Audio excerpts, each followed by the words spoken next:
Hello everyone, welcome to Smart Digital Learning YouTube channel. In my previous video, if you watch my previous video, I did promise that the next tutorial will be building your dream PC step-by-step guide. It's easy. Building your PC is very easy. You just need a level of curiosity. I want to do this. I want to do this. Have you ever wondered how do they work together? Because I make mention of the input devices, which is keyboard, mouse. I make mention of output, which is printer. I make mention of the soft copy, which is your monitor, the screen. And how do they connect together? Where do they? Because they are separate devices. How do they connect together? How do they end up working? If this is what you are trying to know today, how to put them together to be working as one unit, you are in the right place. Don't worry if this is your first time of building your PC. I'm gonna, instruct you one step at a time. And at the end of the day, trust me, you're gonna build a PC.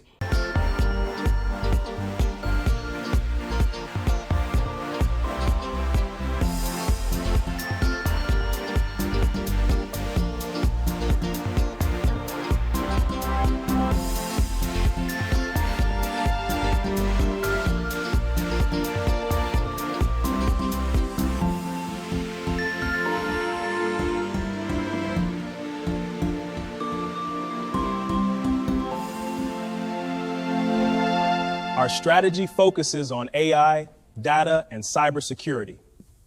The first thing that I'm going to tell you today, before you build your PC, there's what they call component that you need to go get. You need to go and buy them. The little thing you're going to need to work, you need a lot of things for me to walk you through this. You can watch this video first, jot them down, go get it, come back again, watch it, and during the process, you are assembling it. Just like that. Number one, you're going to need the casing, the computer casing. Number two, which can be mini tower or upper tower, depending on your choice, what you like. Those are just the design, right? But they all works almost the same thing. You're going to need a motherboard. You're going to need a motherboard. Depending on the type of motherboard you want. Is it a gaming? Do you want to build a gaming system, or do you want to build your day-to-day working computer, which is not gaming PC? So you're going to need a CPU or processor, but mostly processor normally come with motherboard. So where you buying it from? If you ask them just to make your life simple, I need the processor, I need the motherboard with processor. I need it with RAM. They're going to give you the RAM that is working with it, because you're going to need the RAM. You're going to need the storage, which is HDD or SSD, solid state drive. You're going to need power supply, but most casing come with pre-installed power supply. So you might not buy them separately. You can just say, I need a casing, complete casing, then it's going to come. Your onboard VGA in I/O section might not be powerful enough to pull your game that you want to play. So you're going to need it. So it's an optional depend. And guess what? The tools you need. Star screwdriver. And the flat surface where you are going to execute everything. That is only thing you need. All right. In front of me here, the first component we make mention is casing. The diagram you are seeing here is the casing. But when you look at the casing, you can see there's a lot of fans there. There's a lot of fan because when the processor is running, it's generating a lot of heat. So you need a lot of fan. Yes, cooling fan. You have power pack fan that is responsible to be cooling down the power pack. There's a casing fan. So in computer generally, it requires a lot of fan, especially when you are building the gaming PC. The cooling fan have to be working, or else if the cooling fan doesn't work, it might end up spoiling your processor or spoiling your motherboard. So that is why it's very important. The cooling fan is very important. And this is the diagram of power supply. Remember, I talk about computer doesn't understand your own normal language. It understands 0 and 1, which is 1 is on, off is off. 1 is on, 0 is off. If you look at this power pack, you see that also 1 is on, 0 is off. And this cable you're looking at from this side is the cable that comes from your wall socket, from your home, to your power supply, and the conversion of the current is being done inside the power supply you're seeing in front of you now. So now the cable we are looking at here, there's a, if you let me zoom it so you can see it clearly. There is a SATA cable, there's a modulus cable which is responsible for the or the previous HDD, but there's a SATA now. I don't know, we might use it. If you don't use it, there's a conversion anyway. If your SATA is, if you're out of your SATA cable, and there's a conversion from modulus to SATA. All right. If you look here, this other cable that I need to show you, which is the one that responsible for, this 24 pin is the one that's responsible to connect from the power supply direct to the motherboard, which is 24 pin. But I'm going to be showing you that one later. So that's the one that powered the motherboard. Here is when you are putting your power pack inside your casing. But like I told you, most of the power casing, they are pre-installed. They come with the power supply, so you might not need this as much. You understand? You might not need it. You just have to after installing it, this is the way it's going to look like. So when they come pre-installed, you don't have issue. The other one that I'm going to be showing you now is SSD, which is your solid state drive, and that is the connector there. But look, there's one thing that I want you to be noticing when assembling your PC. There's this cut here. Always notice that. So wherever this is going to go on the motherboard, there should be a cut that will be there. Note that, but we're still going to be seeing a lot of that later on in this video. All right, so this is solid state drive, and you can see it's 1 terabyte. The higher the storage, the higher data you can store on it. So if you like, you can go for 2 terabyte, you can go for 550 gig, you can go for 200 gig, depend on the way you want, depend on your the higher the storage, the higher the device you're going to store. So this is where to slot it, but we're going to see that at the end of the day. Don't worry yourself. Now the next one that I'm going to be showing you is the cooling fan. Remember, computer processing generate a lot of heat. So without cooling fan, your motherboard is in danger. So you need to connect your cooling fan connector to the board, or else you are going to, I'm going to be repeating that because that's one, for me, in the assembling of system, that is one of the most important thing. That is one of the most important thing, right? So another thing you're going to need, which is very compulsory, is what they call read access memory, which is RAM. So here is DDR5. We have DDR4. So depending on the one that your motherboard support, when you buy your motherboard, automatically the shop will have the RAM. So you can just say that I need the RAM that can work with this motherboard. So it might be DDR4, it might be DDR5. But in this case, we are using DDR.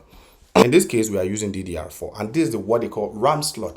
It's on the motherboard. Like I told you, anywhere, any device or any component that have a cut, there should be another cut where this is gonna slot into. If you look here now, you're gonna see that cut that I'm talking about here. So when you look at the RAM also, the RAM also have its own cut. If you look at the RAM also have its own cut right there. So if that is the difference between DDR2, DDR4 and DDR5, their cut shifts. This might be this shift to the left or this one shift to the right. That's how to sight the difference for me, but the memory is also the memory. So the other one is the mouse, which is part of the input device, devices that I told you in our previous lesson. It's just an input device to pass information to the system. It's used to click. And the other one that I'm going to show you is part of the input devices that we mention the last video. It's keyboard. We have USB keyboard, we have PS2. I don't know, maybe we still use PS2, but mostly we use USB and the wireless these days. So the PS2 is just an old one, but still exists because you can they still the port there.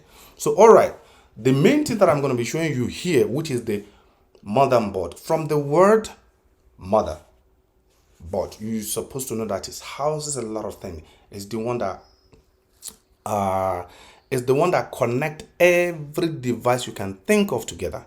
It's the one that connect. That's where you are going to connect your RAM. That's where your processor is going to go to. That's where your VGA is going to go to. From the power source, the power connector that I told you, which is 24 pin, that's where it's going to go to. From the casing, that's where it's going to go to.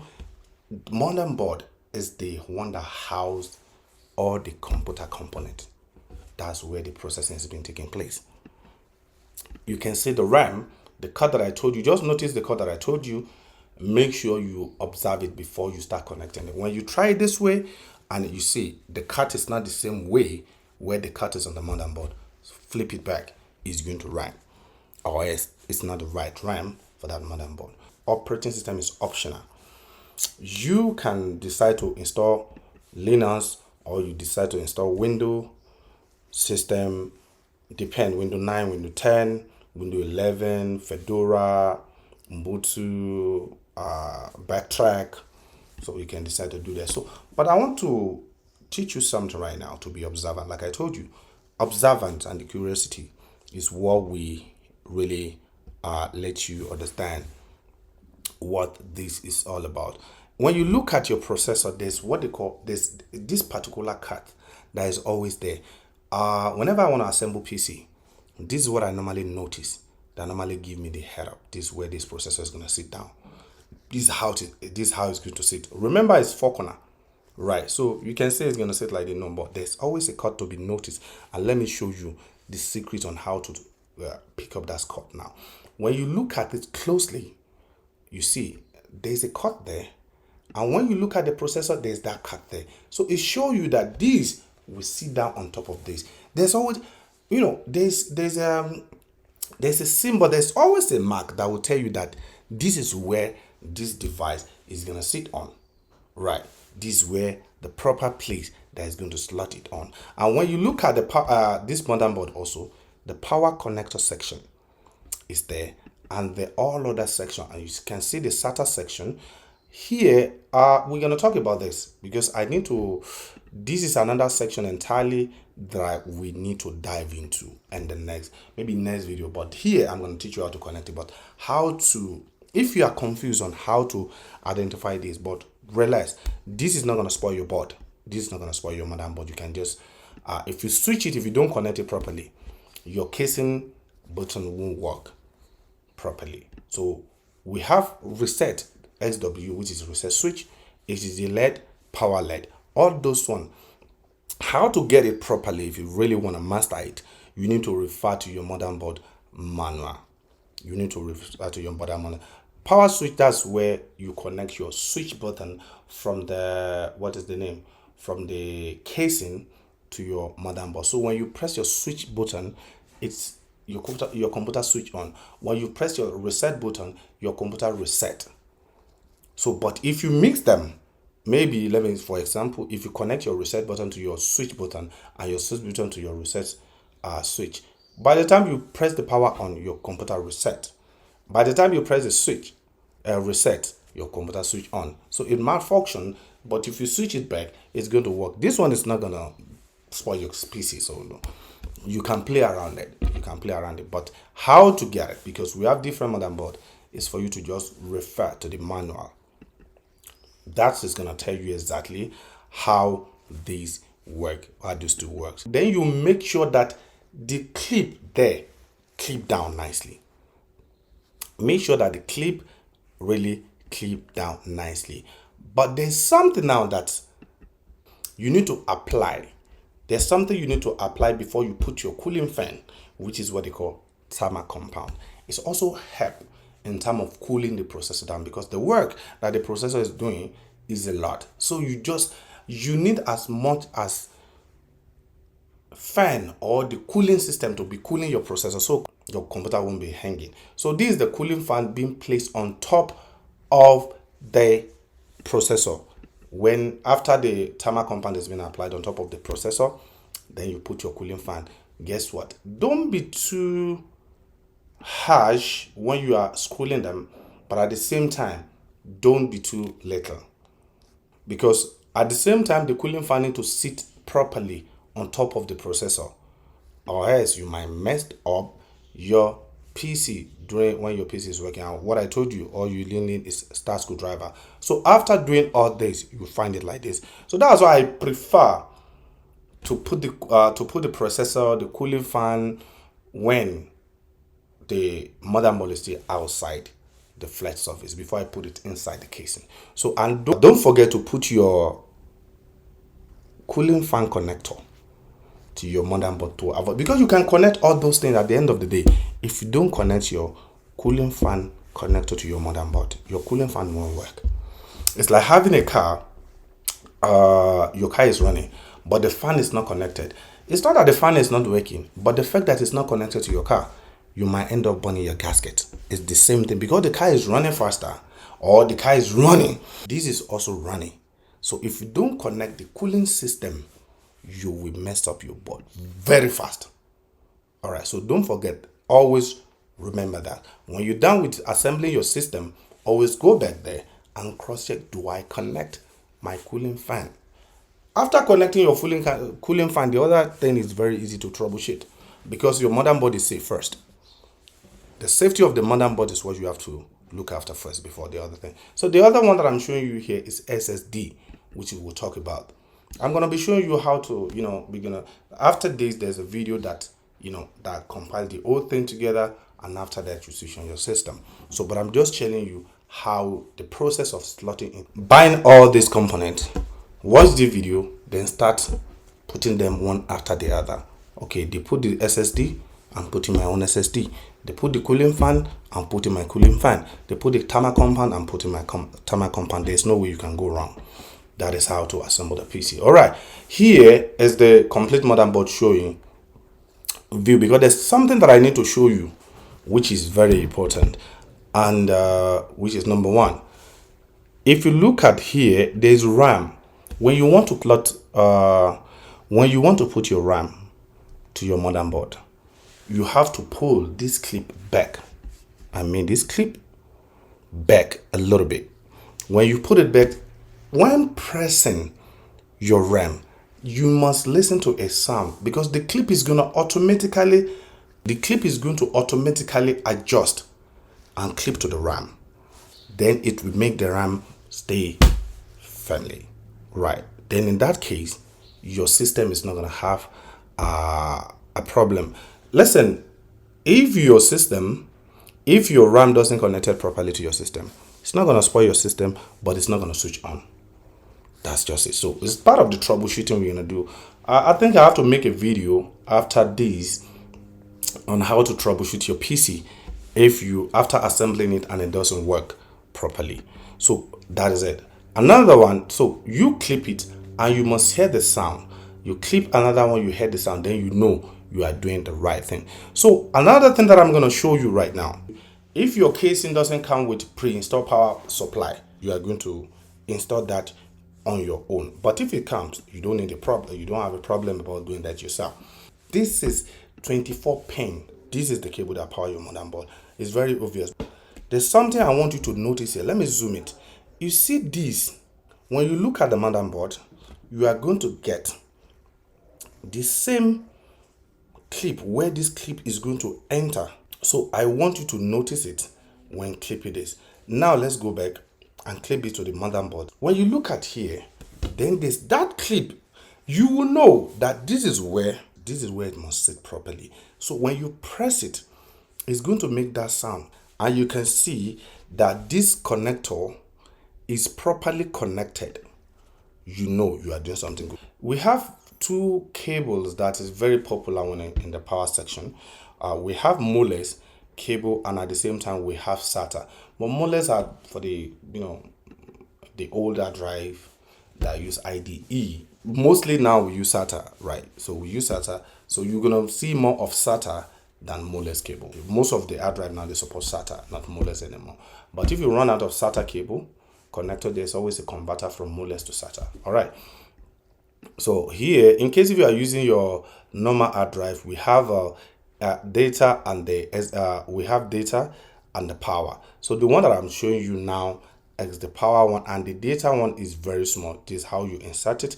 Then the next short one is the data one. But now in this case, we are using SSD. This is the power one. We are using SSD, so we don't need this. So that's why I say it's optional. Most of the thing is optional, right? Now, this is how your connection would be. You connect this data here, you connect the power here. So here, this is the front connector. Here, always refer to your manual that comes with your motherboard. If you are not that perfect at, just like you are learning now. So refer to your manual because it's easy to connect, but at the same time, it's a little bit difficult. But one thing that is good, the good news is that if you made any mistake here, it's not going to spoil your motherboard. If you connect this reset button to your power button, your system is not just going to function properly, because by the time you press the reset button, your computer switch on and you want to restart. So by the time you press the power button, your system restart. By the time you press the restart, and if it's power LED, it's not going to function. It's not going to work. So you will know. So don't mind. You can play around with this. It doesn't spoil anything. It doesn't spoil anything, like I said. Now, luckily, some front panel, you can see F panel, some casing come with this type already. So what you just need to do is just to insert it once. It doesn't cost you anything, like easy. But if your casing come with a splitting one, that is where you need to be patient a little bit and work it out, or else you might struggle with it a little bit. But I don't see anything difficult in this. There's nothing difficult there. So this is how to connect it. You connect it. You connect the reset to reset. And mind you, the name here is already on your casing. It's already on the connector from the casing. When you look at the motherboard closely, you can see the name is already. You're not going to miss this. Don't forget, you slot in your processor to processor slot. You connect your cooling fan. And one more important thing, like I say, I will be repeating this because this is one of the most difficult things. This is how you can spoil your motherboard easily. But the other mistake, if you're still making the other mistake, you can't spoil your motherboard, but it's not going to work properly. So the troubleshooting can stay fine. But if you don't connect your cooling fan connector, it's very dangerous. It's very dangerous. You can spoil your motherboard easily. So always remember to connect your cooling fan before powering your PC to avoid damaging your motherboard. This is the way it's going to look like after you. That's why I prefer connecting this before I install it in the casing, right? So I prefer doing it in a flat surface so I will be able to screw it nicely before I put it inside the casing, all right? If you have any question, you can put it on the comment section. I'll be glad to, to answer you, right? Just observe all those things. You look at the card nicely and you go to the motherboard, and the card must match. Here, in front of the casing, you can see some USB, maybe 2 or 3. The audio one, there's some that's audio, there's some that's USB. So they also have their own connector to the motherboard. When you look at the motherboard manual, they're also there. You can see this USB 2.0, and the other one might be speaker, but not your normal speaker that you are listening to. It's for beeping, it's for instruction. And you must make sure that it sit down properly. Don't force anything, but at the same time, be gentle, but make sure it's connected properly before you move. This is connect. All right, let me give you one secret. Because most important thing in terms of assembly system is you must be able to connect it to the right socket or to the right spot or to the right pin, right? So you can see this is USB 2.0 HD audio, right? They look the same way. When you count it, there are like 5 holes there. But mind you, 5 lines of holes. But mind you, there's something that is different there that you need to observe. Here, when you look at the first, when you look at the left side, the block is on number 4. 1, 2, 3, 4. The other one, the block is in the other side. So when you look at the motherboard also, you will see the block there. That is how to identify this easily. Though there's label there, but how to identify it properly, you will see the block there. All right, let's assemble them together and see how it goes right now. You can see that properly. Windows. Those are the things you need from beginning when you unbox your motherboard. Then from there, you slot in your RAM. Do the cable before you put it inside the casing. After that, you can put your processor, put the cooling fan, but don't forget to put your cooling fan connector. That is very compulsory and that's very important. Then you screw it firmly. But there's something that I want to show you here. In your casing, there's always this. What are they for? What do they use for? When you look inside your casing, you have to screw this before putting your motherboard, because where you screw your motherboard and this, you don't want your motherboard to be sitting directly. It's in between the casing and your motherboard. All right. So here you screw your motherboard to your casing, and this is how it looks like at the end of the day. But you need to put your fan. You can put it down. You can put it when it's inside. At the end of the day, there's your computer right here. Then you switch it on. From there, you load the operating system. But right, like I said, we're not talking about loading operating system. I will create a different video to load the operating system, because remember, the operating system is optional. You can load Windows 8, we can load Windows 9, Windows 10, Windows 11, or you can decide to be using Linux, Fedora, Backtrack, Ubuntu, depend on what you want. So operating system is optional. I'm going to be creating a different video in terms of loading Linux operating system and loading Windows operating system. This is going to be the end of this video, which is building your dream PC step-by-step guide, fast and complete. It's easy. All right, this is meant to you from Smart Digital Learning. Somewhere. Signing out.